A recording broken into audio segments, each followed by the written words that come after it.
Então a gente vai ler a partir do versículo 9, né? Que diz assim, versículo 9 de Mateus, capítulo 5, diz: Bem-aventurados os pacificadores, pois serão chamados filhos de Deus. Bem-aventurados os perseguidos por causa da justiça, pois dele é o reino dos céus. Bem-aventurados serão vocês, quando por minha causa os insultarem, os perseguirem e levantarem todo tipo de calúnia contra vocês. Alegrem-se, regozijem-se, porque grande é a sua recompensa nos céus. Pois da mesma forma perseguiram os profetas que vieram antes de vocês. Vocês são o sal da terra, mas se o sal perder o sabor, como restaurá-lo? Não servirá para nada, exceto para ser jogado para fora e pisado pelos homens. Vocês são a luz do mundo. Não se pode esconder uma cidade construída sobre o monte. E também ninguém acende uma candeia e coloca debaixo de uma vasilha. Ao contrário, coloca-a no lugar apropriado, e assim ilumina a todos os que estão na casa. Assim brilha a luz de vocês diante dos homens, para que vejam as suas boas obras e glorifiquem ao Pai de vocês que está nos céus. Soberano Deus e eterno Senhor, aqui estamos diante da tua mensagem, da tua palavra. Eu te peço que o Senhor me conceda a graça e o favor de apenas expor conforme a tua vontade e teu querer. Dentro das minhas limitações que são conhecidas suas, eu te peço, usai de misericórdia para com todos nós, para que nós possamos sair edificados pela tua palavra. Guia-me pelas tuas verdades, não me deixe cometer equívocos, nem diminuir, nem aumentar a tua palavra que é santa eternamente. Nenhuma dessas palavras, nem sequer um tio passará sem se cumprir, porque quem falou foi um Deus todo-poderoso, único e suficiente Senhor. A Ele toda a honra, toda a glória, todo o louvor, para todos sempre, e amém. Como eu acabava de falar, queridos de Deus, nós já iniciamos, já falamos, eu parei no versículo 10, nós falamos dessas bem-aventuranças. Talvez eu não tenha sido, e se fui, mas já esqueceram. As bem-aventuranças se dá após a escolha, dos 12 discípulos. Jesus chama os 12 discípulos, e essas instruções vão servir como base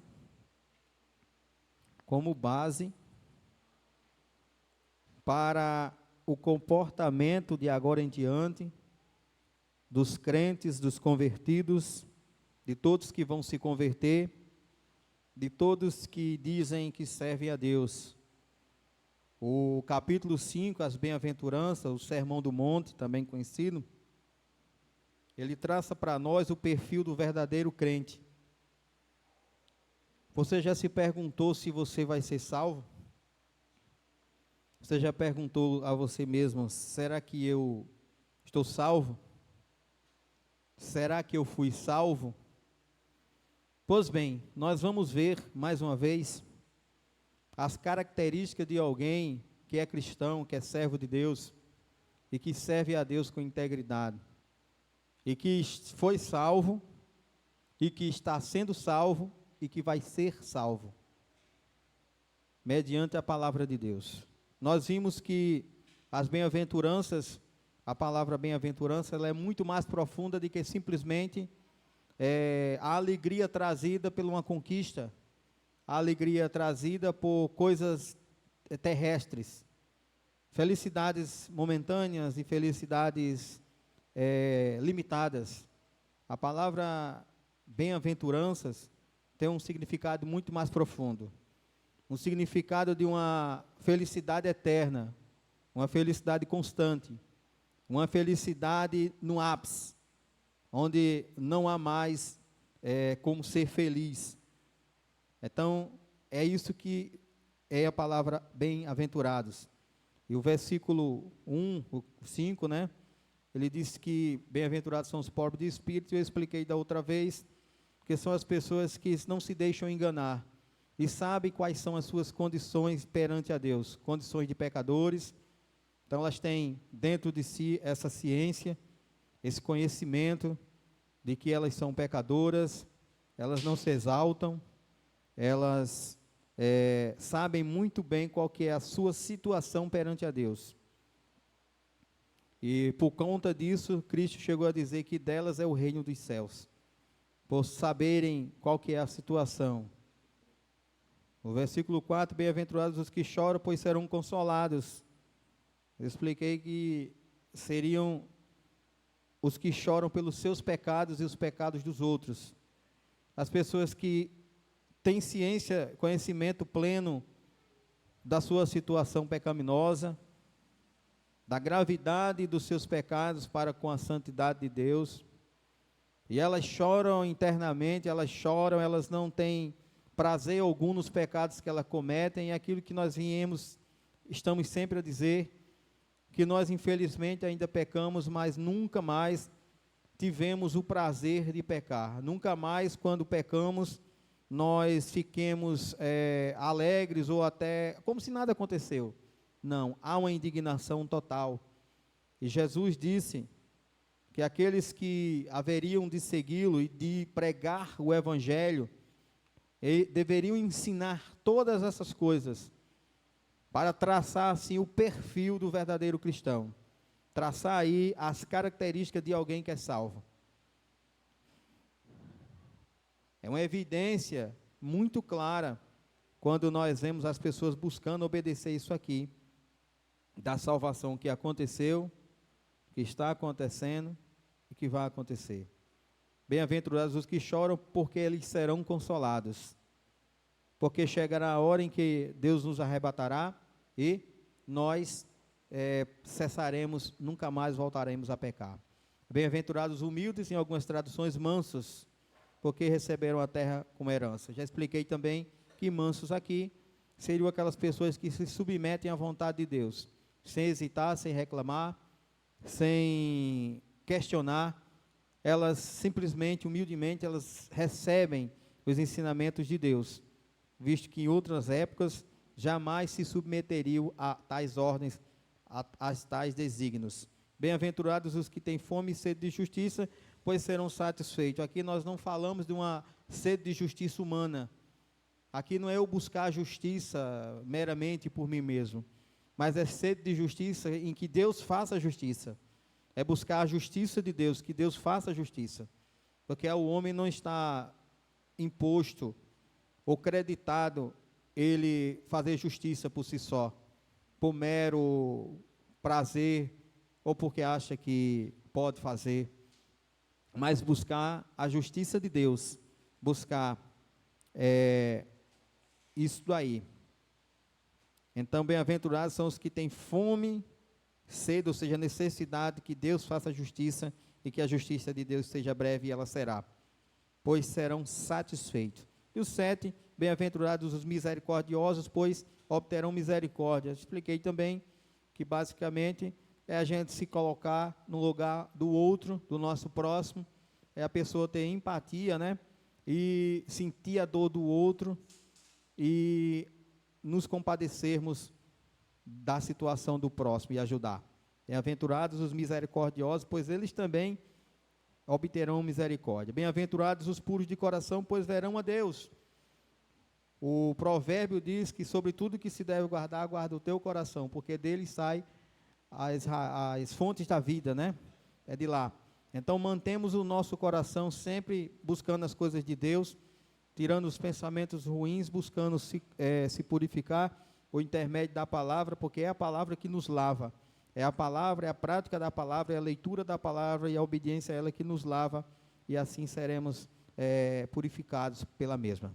E por fim, e no caso do versículo 8 ainda, após verem isso, né, fazerem isso, verão a Deus. E o versículo 9, bem-aventurados são os pacificadores, pois serão chamados filhos de Deus. Irmãos, aqui é que aconteceu o equívoco, pois em uma regrazinha da hermenêutica, de interpretar a Escritura, hermenêutica bíblica, a gente entende que há todo um desenrolar de um assunto que está permeando o capítulo 5.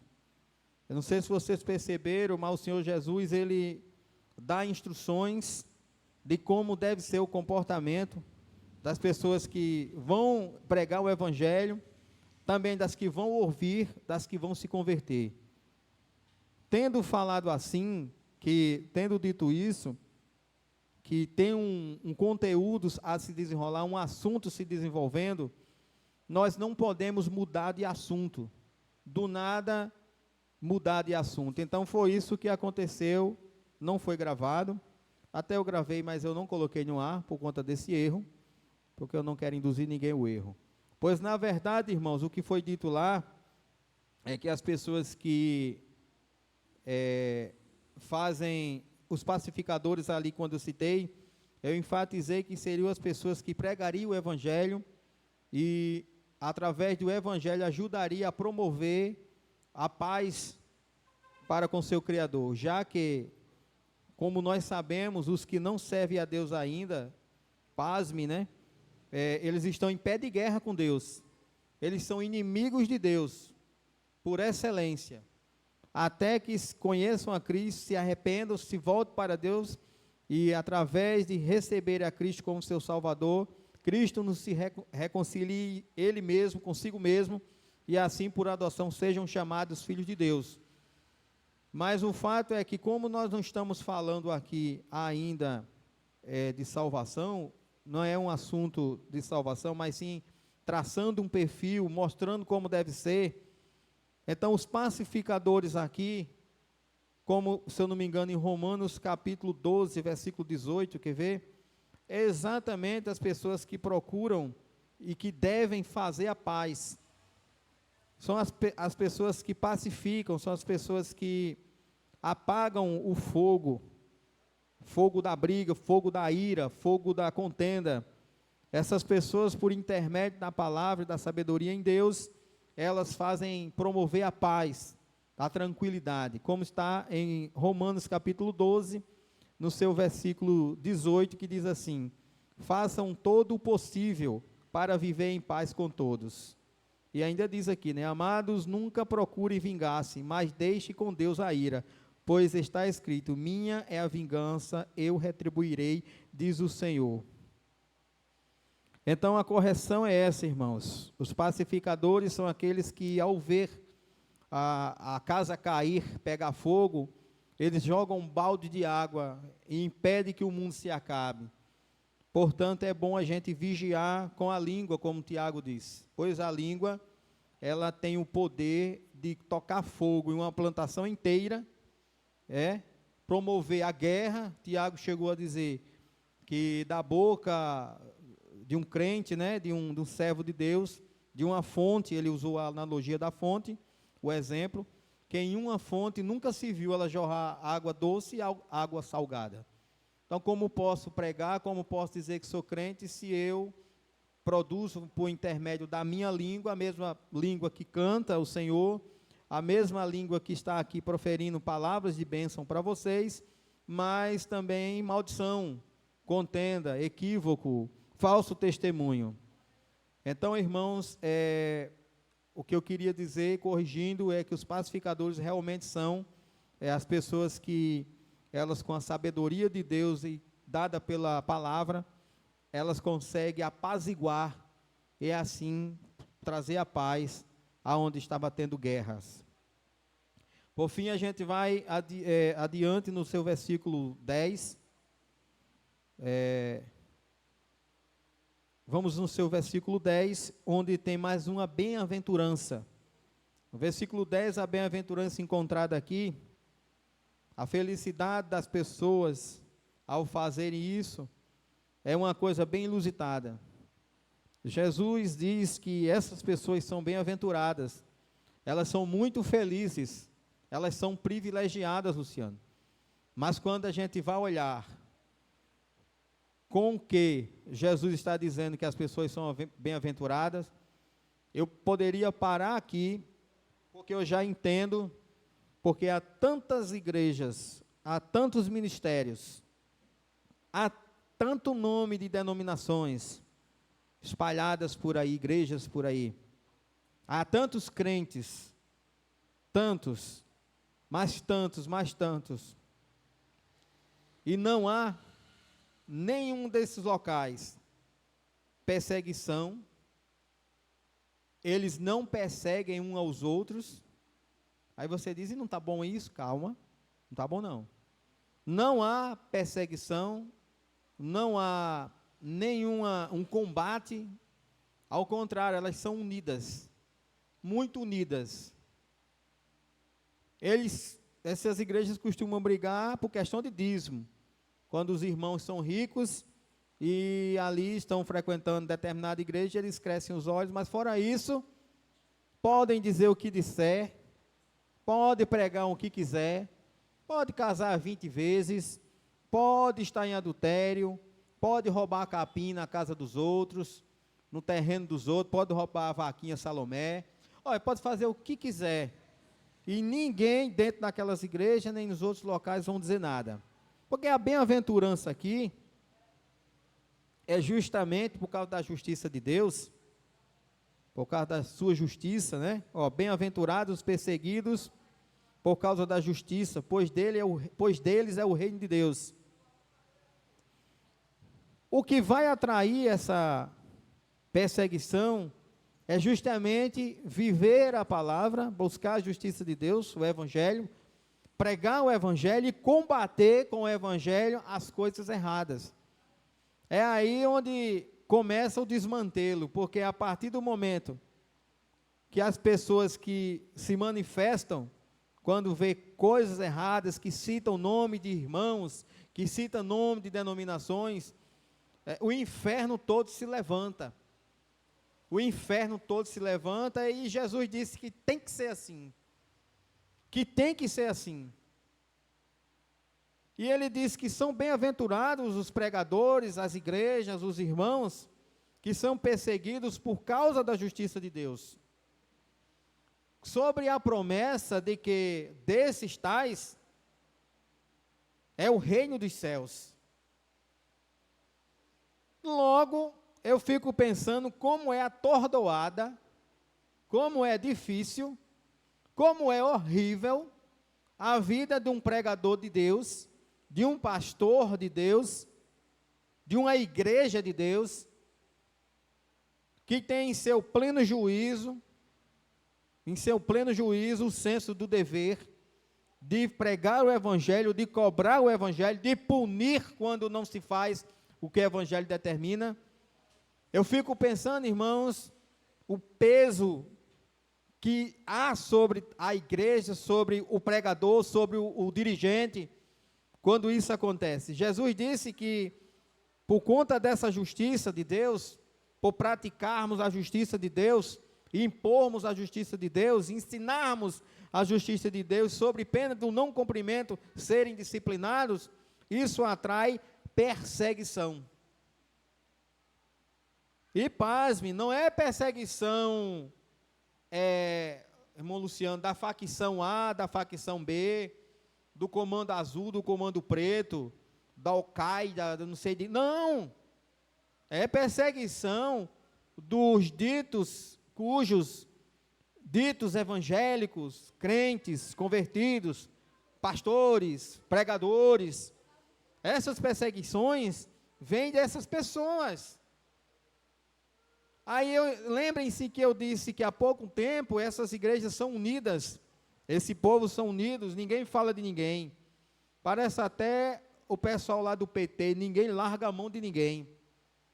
Mas se não cantar conforme a música deles, eles caluniam, eles perseguem, eles denigrem, eles atacam, eles querem proibir a propagação do evangelho, eles querem coibir a ministração da palavra. Eles dizem que não é assim, eles dizem que não tem autoridade para ser assim, Eles dizem que vão tomar providência, que isso está errado. Logo, eles estão acostumados, né, com os outros que dão a mão para servir a outro Senhor, porque não é Deus. Eles estão acostumados, quando alguém se manifesta, há uma perseguição. E quando isso acontece, Jesus diz: fiquem bem tranquilos, sejam sabedores de uma coisa, bem-aventurados são vocês, porque vocês escolheram o lugar certo, o partido certo, o time certo. Vocês escolheram o caminho não da glória humana, mas da glória eterna. Escolheram servir a um Senhor poderoso, santo e justo. Versículo 11 diz: então, bem-aventurado quando formos perseguidos. E se eu não quiser ser perseguido, o homem que não quiser ser perseguido, é muito simples. Fale o que os pecadores querem ouvir. Fale o que alguns querem ouvir, o que a grande massa quer ouvir. Eu já tenho um pouquinho de tempo no Evangelho, Romualdo muito mais do que eu, mas eu já tenho base, eu já tenho estrutura psicológica para trazer mensagem para vocês aqui, que com certeza, por intermédio das abobrinhas que eu ia inventar, faria com que vocês criassem coragem e convidassem os seus vizinhos, e vocês trariam todo tipo de gente para cá. E a princípio, ótimo, maravilhoso. Mas não seria para ouvir o Evangelho. Era para ouvir uma palavra anti-Deus. Era para ouvir uma palavra motivacional. Era para ouvir uma mensagem distorcida, aonde o foco, o alvo, a ideia não é glorificar a Deus nem salvar ninguém. É fazer com que pecadores não arrependidos se sintam bem da forma que está, sem tocar nos seus problemas. Embora os jornais, as ruas, estivessem fazendo o assunto ser conhecido, que determinada pessoa foi presa, que determinada pessoa foi pega com o esposo não sei de quem, e mesmo assim essas pessoas chegando aqui, as pessoas sabendo, o pregador, Deus está dizendo para você nesta noite, que Ele é contigo. Como eu escutei profecias para um pastor várias vezes que estava em adultério. Então, se eu não quiser ser perseguido, é só ir por esse lado aí. Mas Jesus disse que se nós formos pelo lado dele, seguindo a justiça dele, seremos perseguidos, mas o reino dos céus nos aguarda. O 11 diz: bem-aventurados serão vocês, quando por minha causa os insultarem, os perseguirem e levantarem todo tipo de calúnia contra vocês. Então, bem-aventurados quando o quê? Quando a igreja estiver lotada, quando estiver o gasofilaço cheio de dinheiro. Bem-aventurado é quando nós tivermos um programa de TV. Bem-aventurado é como tivermos uma carreta, mansões. É óbvio que não. Bem-aventurados são vocês quando por minha causa os insultarem, os perseguirem e levantarem todo tipo de calúnia contra vocês. Veja que eu antecipei a explicação disso aqui. Essas coisas só vão acontecer, elas vão acontecer, não há quem segure, mas só quando nós pregarmos a justiça de Deus, a palavra de Deus, o evangelho de Deus como ele é. Quando nós não nos importarmos mais com o que A, B, C, o alfabeto inteiro vai dizer, e se a igreja vai encher ou não, que se Jesus disse que nem todo mundo é dele, que se disse Jesus que estando no aprisco, o pastor chama as ovelhas, só as dele o segue, como posso eu querer que todo mundo venha ser de Jesus? É inevitável. Não tem como. Não tem como. Para saber quem é e quem não é, prega o evangelho. é mesmo com a caixa de prego na cara, é mesmo com um tiro de 12 nos peitos. O cara se agonia. Paulo, instruindo o jovem Timóteo, disse que haveria um tempo, e esse tempo estamos atravessando ele, que a sã doutrina, o evangelho, causaria coceira nos ouvidos, causaria uma tristeza, um aperreio, uma desimpaciência, um incômodo muito triste a sã doutrina, causaria no ouvido das pessoas. Então, quando a gente quiser cutucar os ouvidos dos outros, e aqui a gente cutuca demais, graças a Deus, é pregando a palavra. E quando isso acontecer, vai começar os insultos, as perseguições, os levantes, e todo tipo de calúnia contra quem prega a verdade. Irmãos, é complicada, não é a vida de um pastor que prega a verdade, de um pregador que prega a verdade. Irmãos, já estamos cansados de dizer que os tais que assim são, irmão, ninguém quer este homem pregando em igreja, não. Visto que a Bíblia diz que no mundo jaz o maligno, diz também que os filhos das trevas são mais prudentes do que os filhos da luz, que a quantidade dos que servem ao cão, ao diabo, é bem maior ainda, infelizmente, do que os que servem a Deus. Não há espaço, de forma alguma, de tais que pregam mensagens cristocêntricas, mensagens de Deus, sem acréscimo, sem diminuição, serem convidadas, serem ovacionadas, serem convidadas para congressos,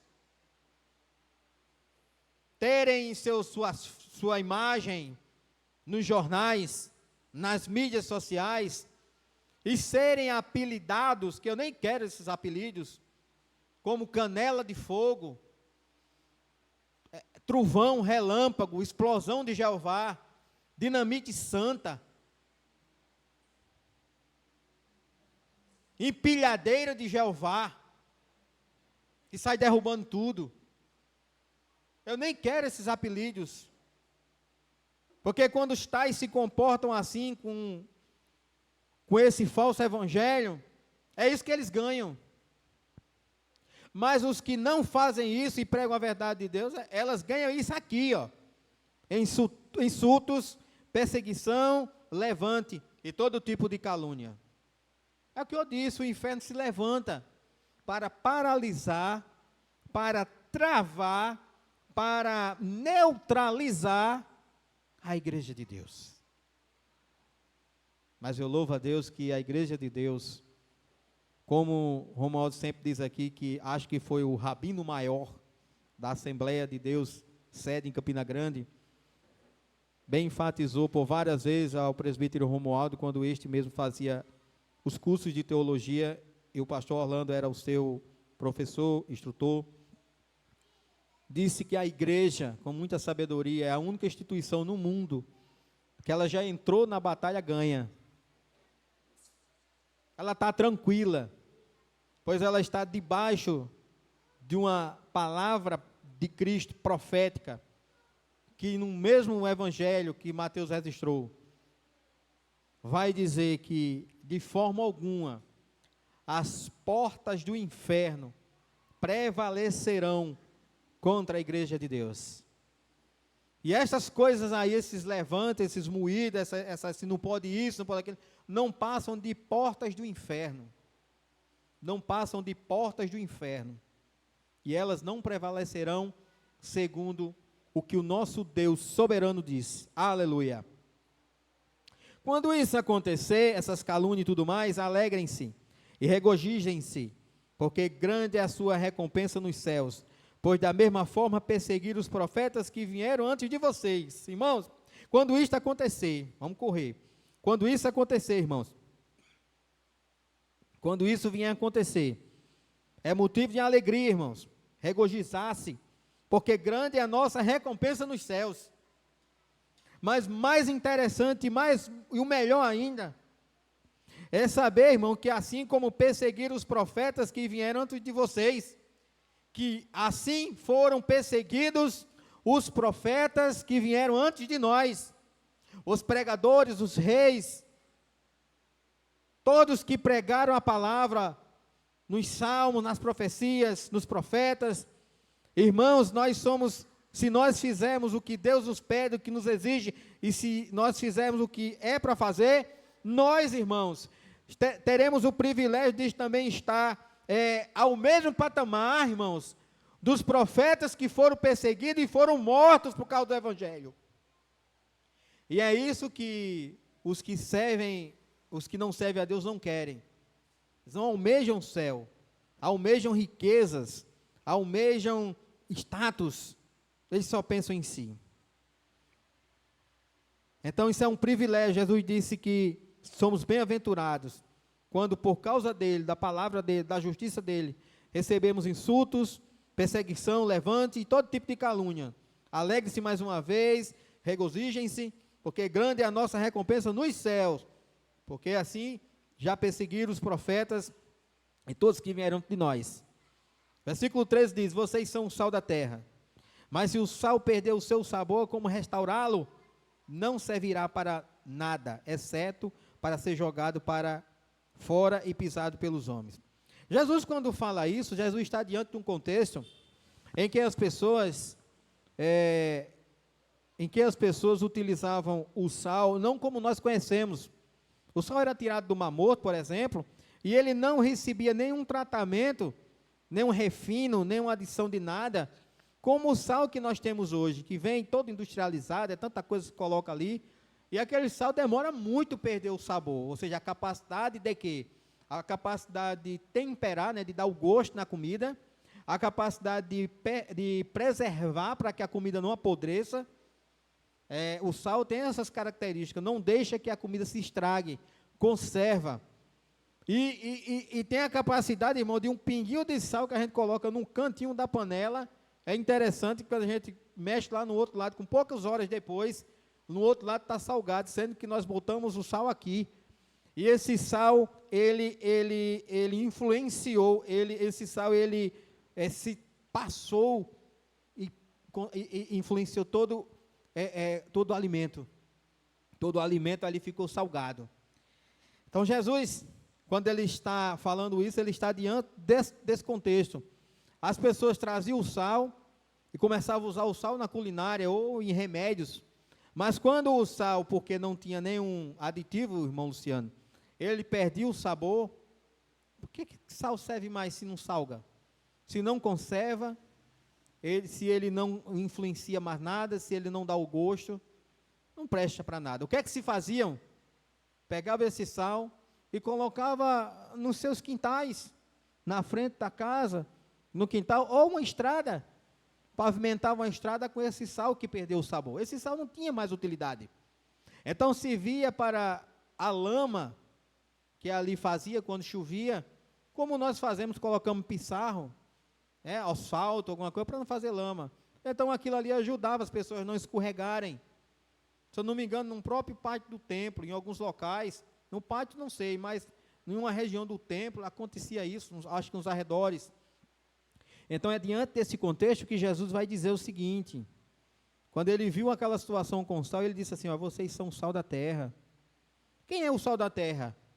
O sal da terra, irmão, seria os escolhidos para pregar o Evangelho, todos aqueles que iam ouvir o Evangelho e todos aqueles que iam se converter, mas excepcionalmente aqueles que pregam a palavra. Jesus disse: vocês são o sal da terra, mas se o sal perder o sabor, como restaurá-lo? O que Jesus disse? Que nós, que recebemos instrução por intermédio dos ensinamentos de Cristo, que também é parte dos apóstolos, que os apóstolos recebem de Cristo, ensinam a palavra, foi transmitida a eles. Aqui nós temos um versículo antes, Jesus chamando os 12.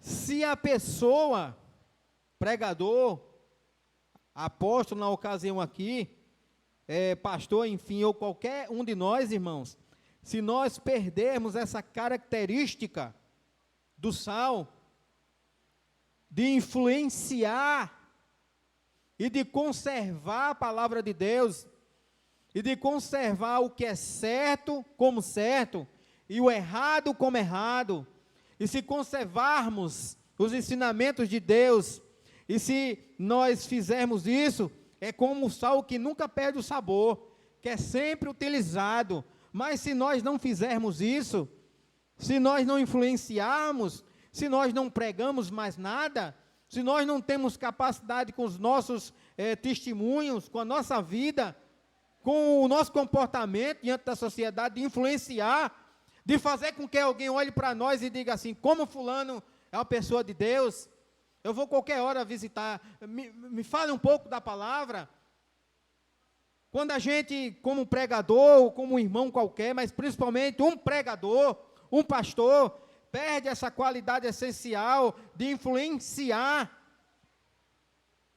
vou usar essa, não gosto dessa palavra, mas de contaminar, mas num sentido bom, de salgar, de temperar a vida que está em ruína, que está em greve, está em briga, está em contenda com Deus.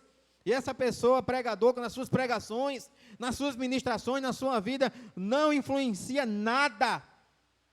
O cara se sente bem estando pecando junto do crente, junto do pastor, dentro de uma igreja que não fala nas coisas erradas, uma igreja que não salga, uma igreja que não preserva, que está apodrecendo, não se tem mais caráter. Os caras fazem o que quer, pintam 7, desenham 8, casam e batizam.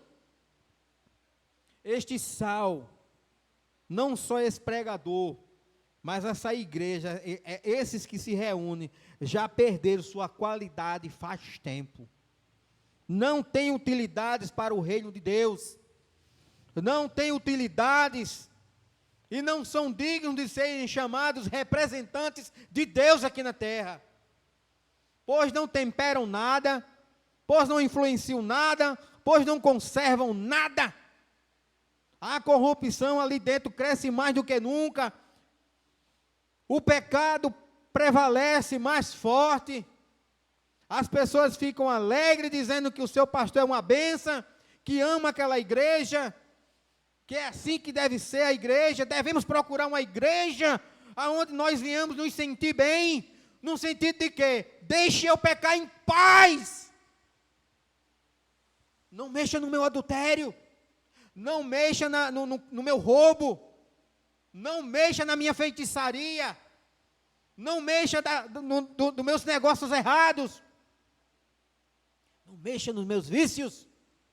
Se isso acontecer, esse aqui é o lugar de ficar. Irmãos, Jesus diz que essas pessoas que permitem isso, elas perderam toda a qualidade de temperar, conservar, influenciar. E o pior que Jesus disse aqui, não há como restaurar, não há o que fazer. É o que eu comentei com o Romualdo há um tempo atrás. Tais pessoas, elas conscientemente, elas escolheram um lado para servir. E não é o lado de Deus. Porque quando elas estão assim, esse tipo de pessoas, usando o sal aqui, Jesus disse, vocês são o sal da terra.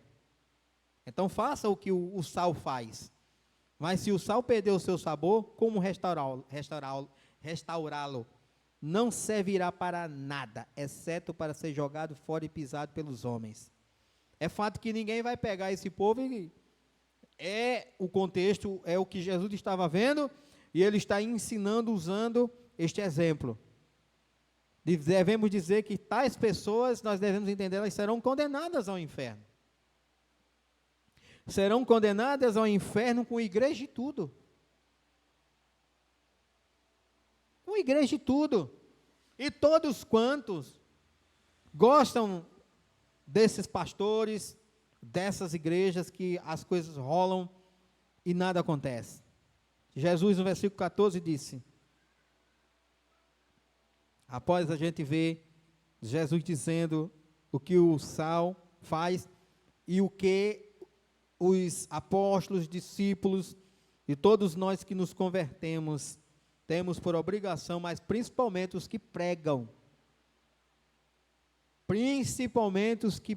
que estão à frente de igrejas, estes em primeiro lugar, mas os outros também, não pensem que não tem participação, tem também. Nunca vi um crente que não fala de Deus, que não questiona um pecado, que não avisa fulano se está errado, se converte, se ajeita, vai parar no inferno. Nunca vi um negócio desse. E as pessoas, para não arranjar inimizade, ficam calados. Não, deixa, é com ele Deus. Você é um covarde. Tal pessoa é covarde. Eu quero saber qual é a finalidade de tais pessoas assim na igreja, que não alertam, que não exortam. Será que não é por amor que nós fazemos isso?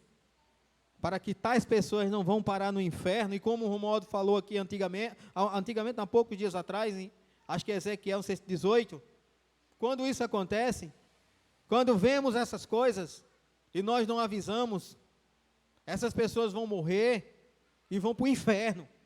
Só que Deus vai exigir explicação do tal que não exortou, que não avisou, que não chamou-lhe atenção. Agora, se eu aviso e o cara não quer, Deus não requererá de mim esse sangue aí, porque esse cara não é inocente. Irmãos, o versículo 14, para a gente correr: vocês são a luz do mundo. Não se pode esconder uma cidade construída sobre o monte. E também ninguém acende uma candeia e coloca debaixo de uma vasilha. Ao contrário, coloca no lugar apropriado, e assim ilumina todos os que estão na casa. Assim brilha a luz de vocês diante dos homens. E também ninguém acende uma vocês são a luz do mundo. Não se pode esconder uma cidade construída sobre o monte. Jesus fala do Evangelho. E mais em seguida ele diz: e também ninguém acende uma candeia e coloca debaixo de uma vasilha. Ele está diante, mais uma vez, de uma visão, né? É um contexto que acontece, uma cultura. Todos aqui vão saber o que é uma candeia. Para nós conhecemos como candeeiro. Aquilo, eu adorava aquela biboga que caía lá. Os irmãos mais velhos vão entender. Aquele candeeiro com aquele pavio lá, aquela fumaça, acabava com a roupa. O cara vinha para a festa de janeiro com a roupa fedendo a fumaça. E ele estourava assim, saía uns negócios, queimava a gente. Quem é que danado vai acender um candeeiro daquele? A casa está escura, não tinha energia. Quem é que vai acender um candeeiro daquele? Exemplo, aqui na igreja, está tudo escuro. Aí o cara acende um candeeiro, irmãos, bota ali dentro do banheiro e fecha. Quem vai fazer isso? O que Jesus quis dizer com o Evangelho, que esse candeeiro aqui, essa candeia simboliza, significa o Evangelho, é que pega-se o candeeiro e coloca aqui, para que ele possa iluminar todos nós. O Evangelho é da mesma forma. Ele é para ser pregado, ele é para ser ensinado, dentro e fora de tempo, em todo lugar, a todo momento. O Evangelho ele é para ser ensinado, pregado e vivido. O Evangelho é o anúncio das boas novas do reino de Deus. Não podemos, irmãos, nos calar e deixar de pregar o Evangelho. Que igreja que se prega, pregador que se preza, pastor que se preza, ele não pode se calar diante de ameaça, diante disso, levante aqui. Ele tem que pregar com firmeza. Ele não pode deixar que a luz do Evangelho se apague, porque não vai se apagar. Se você não fizer, Deus levanta outro.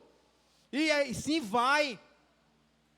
O Evangelho é essa candeia que é pregado para iluminar as pessoas, para trazer os pecados das pessoas à tona, e através do Santo Espírito de Deus, a palavra trabalhando, as pessoas se converterem e se voltarem para Deus. Mas se não tem quem pregue, mas se as pessoas não pregam o Evangelho, isso não vai acontecer. Então, de certa forma, estão pegando não o Evangelho, porque nem Evangelho tem, e colocando debaixo de uma caixa, debaixo de uma mesa.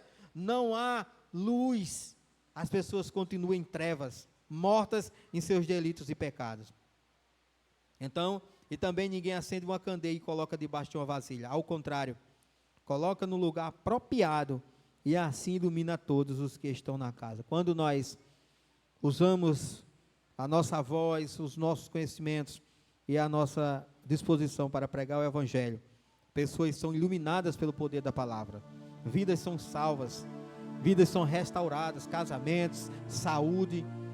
Assim, pela vontade de Deus, muitas coisas acontecem. E mesmo se isso não acontecer, o maior milagre vai acontecer: sermos salvos. Sermos salvos.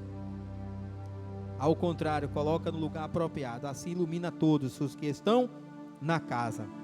Assim brilhe a luz de você dentre os homens, para que vejam as suas boas obras e glorifique ao Pai de vocês que estão nos céus. O que é que isso quer dizer? Assim brilhe a luz de vocês diante dos homens, para que vejam as boas obras e glorifique o Pai de vocês que estão nos céus. Assim brilhe a luz de vocês diante dos homens. Que luz é essa? É a mudança que houve nos nossos corações por causa do Evangelho. Não é luz própria, nós não temos luz, nós não somos artistas não. A luz aqui, irmãos, é a mudança que o Evangelho produz. O sacro Evangelho, o poderoso Evangelho de Deus, a mensagem sacra de Deus, ela ouvida e praticada, ela ilumina, ela nos traz assim a luz de Deus. Para quê? Para que vejam as boas obras, e para isso nós precisamos praticá-las, né? As obras, elas não são praticadas por pessoas salvas não. As boas obras são para todos fazerem, mas só vai praticar as boas obras quem realmente obedece à palavra de Deus. Então, irmãos, quem quer ser salvo, quem quer ser sal da terra, luz do mundo, quem quer estar em paz com Deus e não perder a qualidade de temperar, ou seja, de influenciar e de conservar, irmãos, é necessário olhar todos esses versículos, toda a Bíblia, na verdade, toda a Bíblia. Mas como, por exemplo, hoje pegamos Mateus capítulo 5, este perfil do verdadeiro cristão, de um verdadeiro crente, de uma verdadeira igreja, de uma verdadeira congregação. Irmãos, que nós possamos assim meditar nisso, que Deus em Cristo, nosso Senhor, possa usar de misericórdia, e Ele tem usado conosco. Que essas palavras, irmãos, frutifiquem em nossos corações, que nós venhamos a abrir os olhos, porque em Apocalipse, queridos de Deus, não me lembro em qual das igrejas, um modo sábio, mas Jesus disse que hoje eu estou na porta e bato, na Laodiceia, né? O estado daquela igreja era tão complicado, que o Criador, que o Filho de Deus, diz que estava na porta batendo e disse: se alguém ouvir a minha voz e abrir, eu entrarei e cearei com eles. Irmãos, nosso Deus é santo, Ele não se deixa se misturar com o pecado não. A igreja estava tão desmantelada, como algumas que nós conhecemos, mas tão desmantelada, que a igreja que deveria ser de Deus, de Cristo, o próprio Cristo, o irmão Petrônio, não entrava.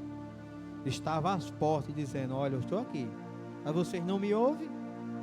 Eu quero entrar, mas vocês não escutam minha voz, porque estão escutando do estranho, né?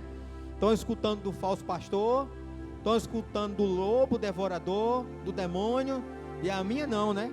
Então vou ficar por aqui. Agora, não deixe o fim não deixe eu voltar não, porque se eu voltar, tchau, desce tudo. Com cadeira não, né, irmão? Que isso não entra não, é um modo de dizer. Mas vai com tudo, vai com igreja, vai pastor, vai tudo. Que Deus em Cristo possa nos abençoar e usar misericórdia por nós.